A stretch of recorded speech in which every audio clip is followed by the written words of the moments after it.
Hello and welcome to another episode of Sports with Monga. It has happened finally. Manchester City have lost at the Etihad. Uh, and what a day to kind of lose. The last game before the Premier League closes for the World Cup. Manchester City versus Brentford ends 1-2.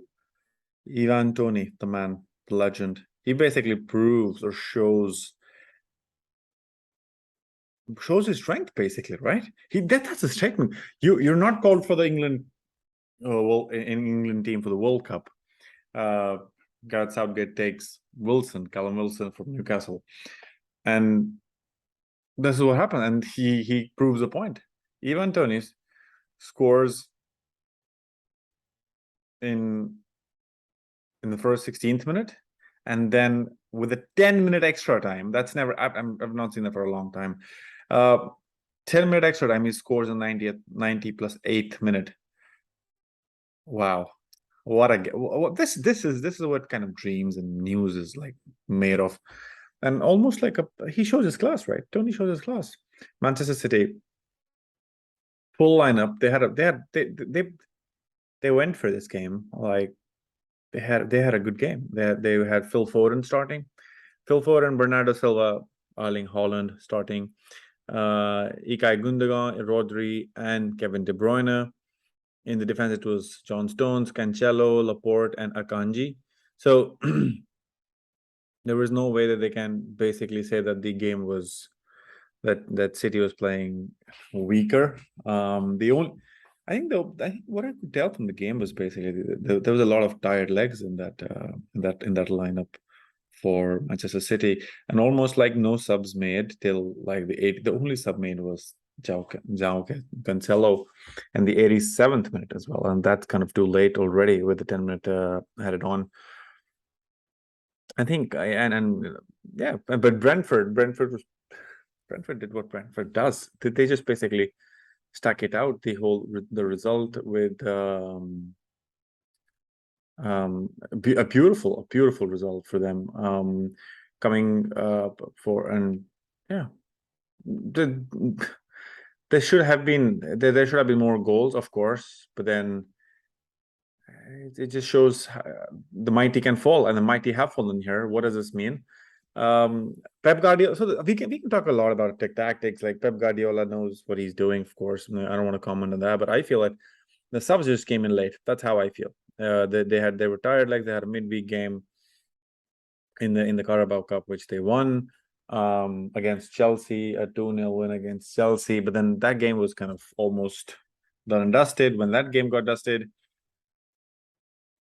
the changes, the rest and the changes that the rest that was needed, maybe there were still some tired legs in their City dugout, and that showed. But Brentford took for complete advantage of that and actually won. What does this mean? It means Arsenal is sitting comfortably on top are sitting comfortably on top with 34 points. There is no, they don't have any pressure. The Arsenal play later, Wolves, so that's going to be a very interesting game to watch, which I'll cover. But this has been showing. Right? Manchester City has basically been in the Premier League, at least for some time, has had these kind of performances where they've, like the Fulham game as well was like a last-minute goal or penalty, which went 2-1. They did concede, so that's one of the things, right? They've been conceding one goal at least of course, and Man City versus Sevilla in the Champions League as well. It was 3-1.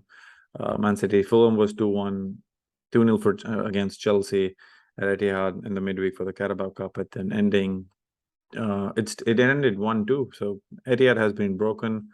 Yeah, it's one of those games where you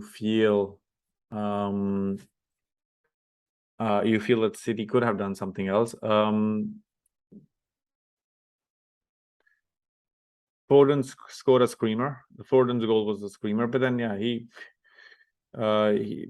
that was not enough. I just felt that the people were playing that maybe they were just tired, maybe they were just cautious about the World Cup starting next week. So I think that itself could have said something. But Pep Guardiola pretty much said from the in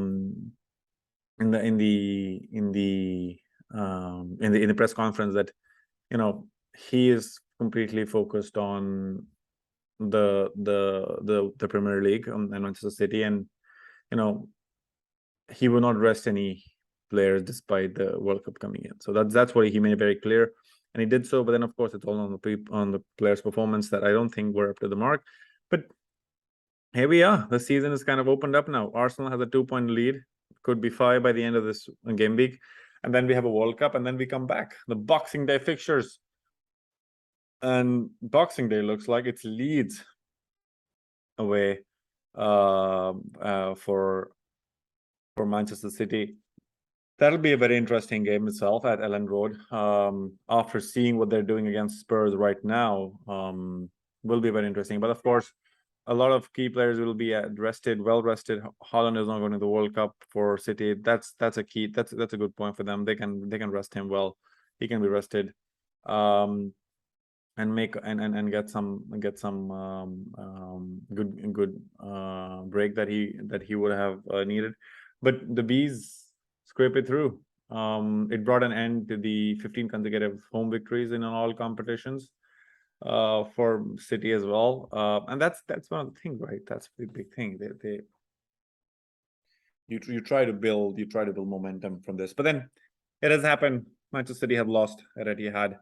Well, you can see this was the day when I finally bought a City jersey, and then City lost. Guess it was my jersey here. But then let me know what you think and your thoughts on this game. Brentford has been growing with confidence for some time.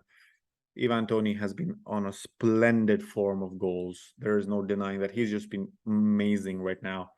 Let me know what you think in the comment section. Were they playing? Were they very conscious, or like not putting the best foot forward because of the World Cup, or it was a bad tactic from Pep Guardiola to not sub more? He only made one sub, but then yeah, and now the break happens. So let me know what you think. Do like the video, do share and subscribe. Do check us out on Instagram as well. It's called sportswithmongha. And do like, share and subscribe. See you in the next one.